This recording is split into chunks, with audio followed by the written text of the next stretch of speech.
అనుదినమన్న శ్రోతలకు మన ప్రభువును రక్షకుడై ఉన్న యేసుక్రీస్తు యొక్క సరిసాటి లేని మహా గొప్ప పరిశుద్ధమైన నామమునందు శుభములు. నేడు 2024 సంవత్సరము జూన్ మాసము 6వ తారీఖు గురువారం నాటి ధ్యానాంశం.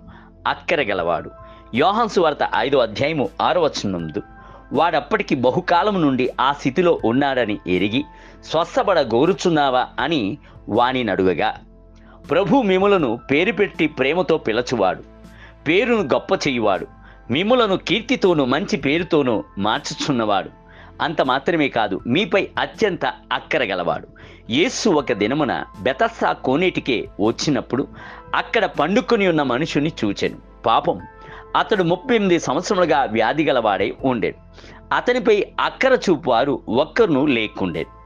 కావున అతడు యేసును చూచి దుఃఖముతో, అయ్యా, నీళ్లు కదిలింపబడినప్పుడు నన్ను కోనేటిలోనికి దించుటకు నాకు ఎవడునూ లేడు, కనుక నేను వచ్చినంతలో మరి ఒక్కడు నాకంటే ముందుగా దిగునని చెప్పాను. యోహాను సువార్త 5వ అధ్యాయం 7వ వచనం.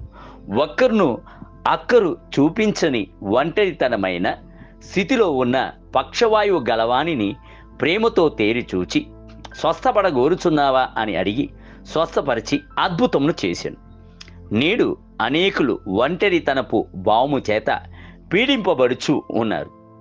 ఒక వయస్సు మళ్ళిన వృద్ధురాలు దుఃఖముతో, నా పిల్లలందరూ పొరుగురు యందు ఉన్నారు, నేను ఒంటరి దాన్నై పీడింపబడుచున్నాను, నన్ను పట్టించుకుని వారును ప్రేమ చూపించు వారును ఏ ఒక్కరు లేరు అని చెప్పాను. భర్తను మరణమునందు కోల్పోయిన ఒక సహోదరి, అయ్యా, నా భర్త ఉన్నప్పుడు ఎంతోమంది బంధువులు మా ఇంటికి వచ్చేవారు. నా భర్త చనిపోవుట చేత ఇప్పుడు నన్ను పట్టించుకుని వారు కానీ నా పట్ల అక్కర చూపువారు కానీ లేరు అని చెప్పేది. ప్రేమకై పరితపించి 5 భర్తల యొక్క ఆదరణను వెదికిన ఆమెకు నిజమైన ప్రేమ, ఆప్యాయత, వాత్సల్యత లభించలేదు.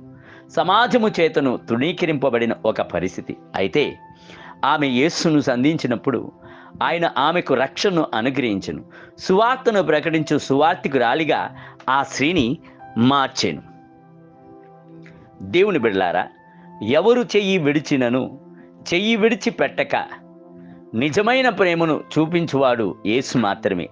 ఆయన మంచివాడు అను సంగతిని రుచి చూడుడి. ఆయన యొక్క ప్రసన్నతను మీరు గ్రహించినట్లయితే ఒంటరితనపు భావములన్నీ మారిపోవును. అపవాది యొక్క క్రియల చేత పట్టబడి సమాధుల యందు జీవించిన ఒక మనుషుని గూర్చి ఎవరునూ అక్కర కలిగి ఉండలేదు. అతడు రాళ్ల చేత తన్ను తాను గాయపరుచుకొనుచుండెను. మతిసిమతము లేని వాడే కేకలు పెట్టాను.